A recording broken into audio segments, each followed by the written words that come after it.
తిరుపతిలోని మోహన్ బాబు యూనివర్సిటీలో విద్యార్థులపై ఫీజుల వేధింపులు మితిమీరుతున్నాయని ఆరోపణలు వెలువడుతున్నాయి. మిస్ సౌకర్యం వాడకపోయినా వేలల్లో ఫీజులు డిమాండ్ చేయడం, కట్టని పక్షంలో అటెండెన్స్ తగ్గించి హాల్ టికెట్లు నిరాకరిస్తున్నారని విద్యార్థి సంఘం ఎస్ఎఫ్ఐ విమర్శించింది. అదనపు ఫీజుల భారం మోయలేక పరీక్షలు రాసే అవకాశం దక్కక విద్యార్థులు కుంగిపోతున్నారని తెలిపారు. అయితే తాజాగా ఓ విద్యార్థి తండ్రి సెల్ఫీ వీడియో విడుదల చేస్తూ తన కుమారుణ్ణి పరీక్షలకు అనుమతించడం లేదని ఆవేదన వ్యక్తం చేశారు. విద్యాశాఖ మంత్రి లోకేష్ ఈ వ్యవహారంపై స్పందించి చర్యలు తీసుకోవాలని బాధితులు కోరుతున్నారు. విద్యాశాఖ మంత్రి అయిన నారా లోకేష్ గారికి, అలాగే ఏపీ రాష్ట్ర గవర్నర్ అయిన అబ్దుల్ నజీర్ గారికి నమస్తే అయ్యా. నా పేరు మస్తాన్. మా బాబు తిరుపతి మోహన్ బాబు యూనివర్సిటీలో చదువుకుంటాడయ్యా. ఇది 2వ సంవత్సరం అయ్యా మా బాబుకి స్టడీ. అక్కడ ఫీజు వేధింపులు అయితే చాలా ఇబ్బందిగా ఉంటుందయ్యా.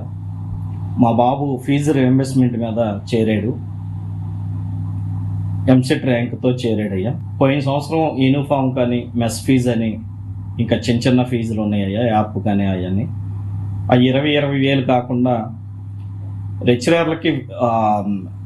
లెక్చరర్లకి జీతాలు ఇవ్వాలని 40,000 ఫీజు తీసుకున్నారయ్యా మా దగ్గర నుంచి. అలాగే ఈ సంవత్సరం కూడా మెస్ ఫీజు కట్టానయ్యా 20,000. తర్వాత లెక్చరర్లకి జీతాలు ఇవ్వాలి అని చెప్పి బయట నుంచి తెప్పించాము. లెక్చరర్లని జీతాలు ఇవ్వాలని 40,000 వసూలు చేస్తున్నారయ్యా. మేమైతే కట్టే స్థితిలో లేమయ్యా. మేము చాలా లేని వాళ్ళమి. నేను రోజువారీ డ్రైవింగ్కి వెళ్తేనే జరుగుతుందయ్యా నాకు. నేను ఒక ట్యాక్సీ ఫీల్డ్ అయ్యా నేను. అయితే 40,000 ఫీజు కట్టలేదని మా బాబుకి ఇప్పుడు మిడ్ ఎగ్జామ్ రాయనీయట్లేదయ్యా. హాల్ టికెట్ ఇవ్వలేదు. అక్కడ ఉన్న పిల్లలందరినీ ఇలానే బెదిరించి ఎగ్జామ్ రాయనిమని హాల్ టికెట్లు ఇవ్వకుండా ఇబ్బంది పెడుతున్నారయ్యా.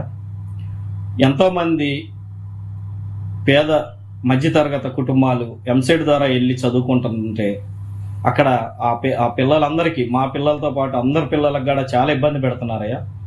ఫీజులని, మోహన్ బాబు గారి పుట్టినరోజు అని, ఇలా ప్రతిదానికి అసలు రూపాయి ఖర్చు అయ్యేదానికి కూడా వేలల్లో వసూలు చేస్తున్నారయ్యా. అక్కడ ఆ కాలేజీ గురించి